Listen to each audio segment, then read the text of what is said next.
Sabato Riccio, dirigente sezione Polizia Stradale Padova e vice dirigente compartimento del Veneto. Le chiedo quali sono gli errori comuni dell'italiano quando si mette al volante in previsione delle ferie. Innanzitutto bisogna controllare la perfetta efficienza del veicolo, con particolare riferimento al sistema frenante e ai pneumatici.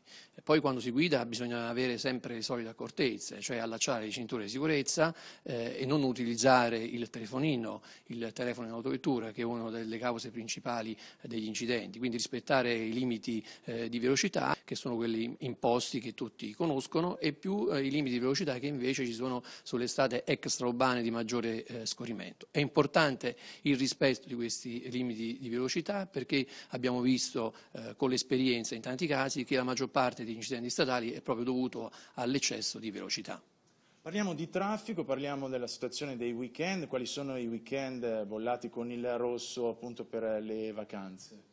Sì, con l'approssimarsi dell'esodo estivo, i giorni più importanti di maggiore afflusso sicuramente vanno dal 25 luglio fino alla fine di agosto e in questo periodo la Polizia di Stato e la Polizia Stradale a livello nazionale e qui anche a livello regionale ha previsto un adeguamento dei servizi di vigilanza sia sulle arterie autostradali che sulle arterie extraurbane di maggiore scorrimento. In particolare abbiamo previsto in questi weekend, nei giorni di maggiore afflusso, un potenziamento dei servizi di vigilanza per prevenire e reprimere i comportamenti illeciti alla guida. E in particolare è stato previsto un potenziamento delle pattuglie per una maggiore visibilità delle pattuglie stesse e per una maggiore rapidità di intervento in caso di criticità.